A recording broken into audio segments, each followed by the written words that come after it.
we talk about managing. Yes. Now, in your book, This you is say very seven ways to manage a crisis. Yes. Give me just some. Pastor Benny, first of all, I believe that the reason God created man was for management. Really? I have never heard it put that way. When I read the Bible, people normally think I'm reading a different Bible. Let me read what was on God's mind when he made you. And I think this will help you going through this economic crisis right now. In the book of Genesis, I'm going to show you a verse you never saw before. Please. I've read and reread and reread. Me too, until I found it. It says in Genesis chapter 2, it says, when the Lord God made the earth and the heavens, no shrub of the field had yet appeared on the earth, and no plant of the field had yet sprung up.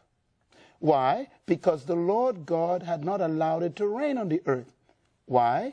Because there was no man to manage the earth. Now, that's a verse you and I never saw. Marvelous. This is powerful to me.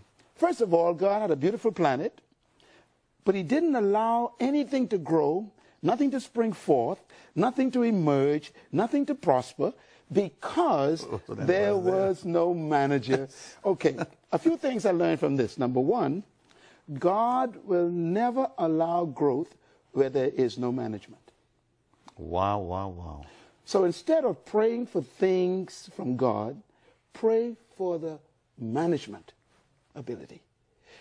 Secondly, God will withhold things from you if you cannot manage them. Notice it says... He'll withhold things. Read it. It says he didn't allow it to rain because there was no man to manage the results.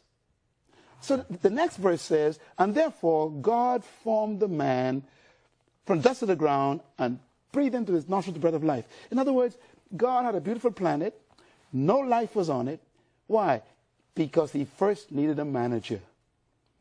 Normally we ask people, why did God create man? Our answer, to worship God. That's not what he says. He needed a manager. I have never heard that. I love that.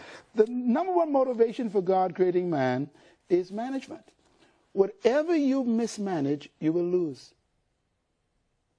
That is powerful. That's why management is so important in this process. Whatever you do not manage, you lose. In other words, God will never give you what you pray for. He will only give you what you can manage. You pray for a new house, and God's looking at the apartment that's unkept. So he only gives you what you've proven you could manage.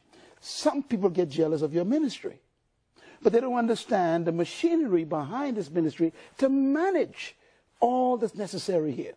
And the day you mismanage this ministry, you will lose it. Absolutely. If you mismanage your body, you lose it. If you mismanage your marriage, you lose it. If you mismanage your children, you lose them. If you mismanage your money, it goes away. When you mismanage anything, you lose it. And so in crisis is a result of mismanagement. And the way you correct a crisis is management.